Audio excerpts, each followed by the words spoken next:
bien, seguimos aquí en Inunque. Como les decía, hoy es día de entrevistas porque tenemos temas gruesos de los cuales hablar. Y este otro tema del cual vamos a hablar es otro tema complejo, ¿no?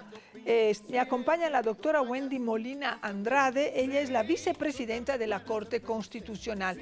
Con ella vamos a hablar de la resolución de la Corte sobre la aplicabilidad de la figura de genocidio en contra de Waodanis.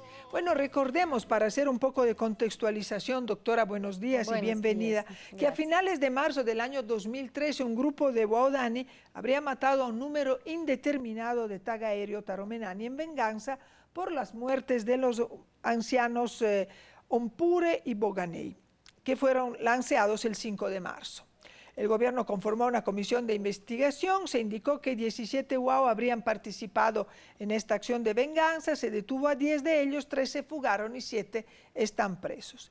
El juez de garantías penales conoce la causa en Orellana y consultó a la Corte Constitucional sobre la aplicabilidad de la justicia ordinaria en contra de los supuestos autores de la muerte de un grupo no contactado. Y el 6 de agosto la Corte dio una resolución de la cual vamos a hablar aquí con la doctora. Doctora, entonces, buenos días nuevamente. Cuéntenos cuál fue la resolución de la Corte Constitucional. Muchas gracias, buenos días. Sí, en realidad, mediante providencia de 14 de abril del año en curso, el juez de la causa segundo de garantías penales de Orellana, aceptando la solicitud de consulta presentada por el fiscal de la causa y por considerar que en el caso particular, dadas las circunstancias especiales, por cuanto el conflicto versa entre personas que corresponden a un pueblo no contactado y a un pueblo de reciente contacto, consideró que la aplicación no de la justicia ordinaria, sino la aplicación del inserto antes del artículo 441 del Código Penal, el cual establece la pena a imponerse en los casos en que se compruebe el delito de genocidio, es o no constitucional. La consulta básicamente versaba sobre la inquietud de que esta aplicación de la pena podría generar vulneración a los derechos constitucionales, específicamente a los derechos colectivos de la comunidad guaraní, al bloque de constitucionalidad y el principio de igualdad y no discriminación. Es en base a este planteamiento que la Corte Constitucional, en uso de sus competencias, analizó si es que es constitucional o no la aplicación del artículo consultado. Este tipo de control, que se denomina control concreto de constitucionalidad, tiene dos dimensiones. Puede ser que sus sentencias tengan efectos generales, es decir, hacia todas las personas, hacia la generalidad, cuando el análisis respecto de la constitucionalidad de la norma es general, es decir, se confronta la disposición consultada versus los preceptos constitucionales.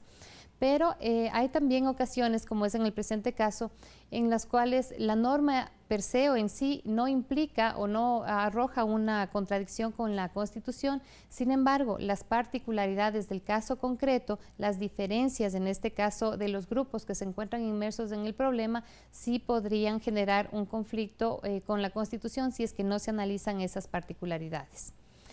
Y entonces, al final de todo este análisis, ¿cuál fue el resultado? Porque dentro del mundo indígena, no solo Waodani, pero de muchos otros, hay normas que contradicen un poco, digamos, la norma general, en este caso de Ecuador, pero en otros países también.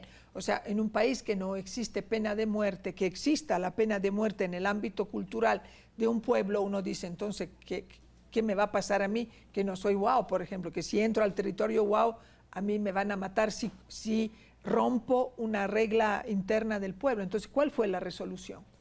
Sí, parte del análisis de la consulta versaba respecto de que esta tipificación del modelo penal está encaminada al presunto cometimiento de personas, según lo denomina la propia consulta, mestizas u occidentales. Sí, que nunca se pensó, no se había tipificado este delito frente a pueblos indígenas. Por supuesto, claro.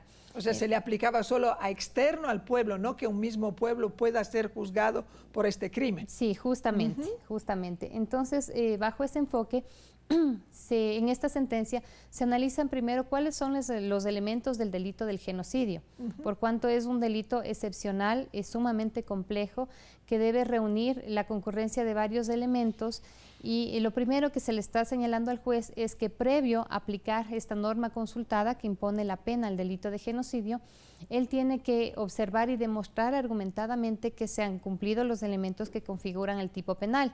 Es un tipo penal que se encuentra recogido en nuestra normativa interna, pero también en la normativa internacional. Claro.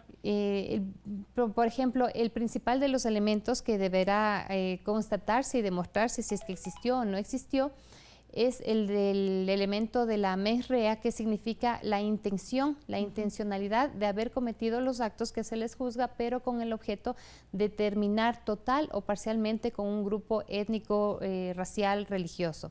Entonces, todos esos elementos el juez tendrá la obligación de comprobar demostradamente, argumentadamente, y solamente en el caso en que se lleguen a configurar estos elementos previstos en la normativa nacional, pero también internacional, se podrá aplicar esta disposición. Entonces, la Corte le ha dicho al juez que argumente mejor el por qué quiere acusar de genocidio a los guaudanes. Claro, el juez en la etapa que se encuentra está o ha escuchado cuáles son las versiones, él tiene que verificar los indicios que se presentan por las partes.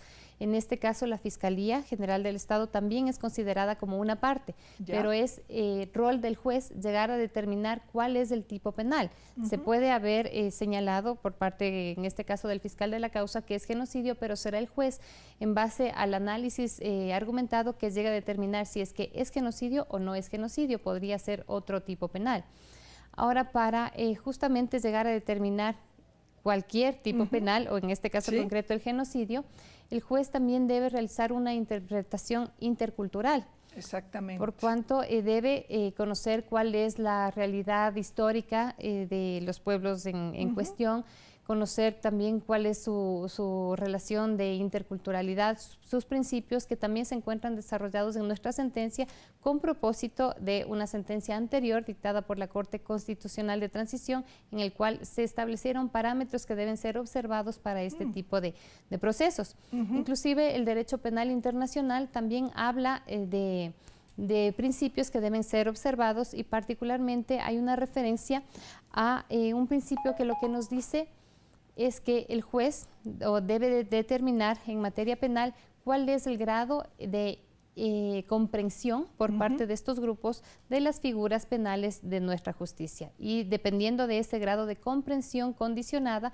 sí poder determinar cuál es el tipo penal o cuáles serían las atenuantes o particularidades de cada caso.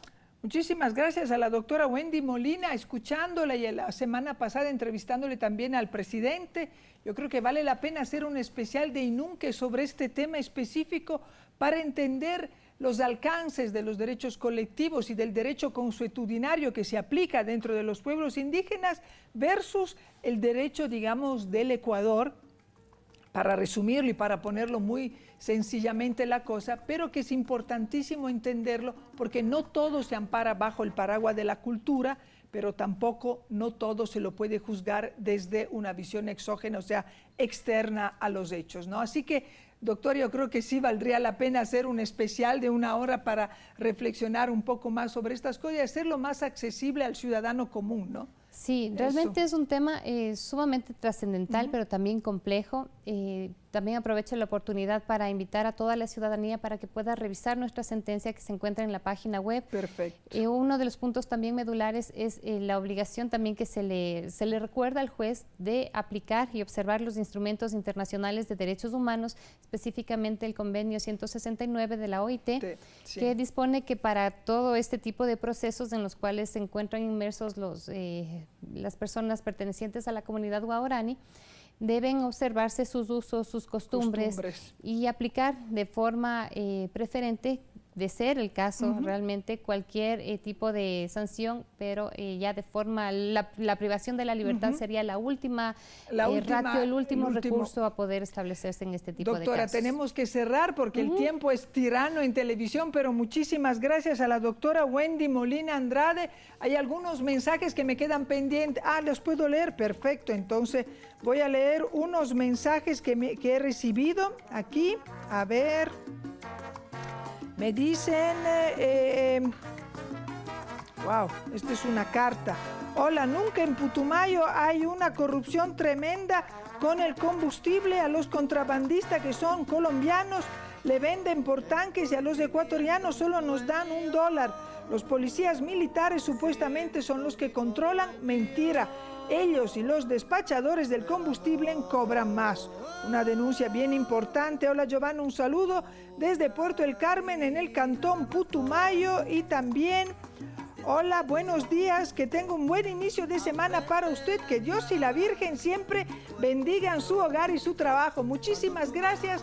Nos hablamos el día de mañana y como siempre y como nunca, sea feliz, haga el bien y no mire a quién. Chao, chao. Así como se fue.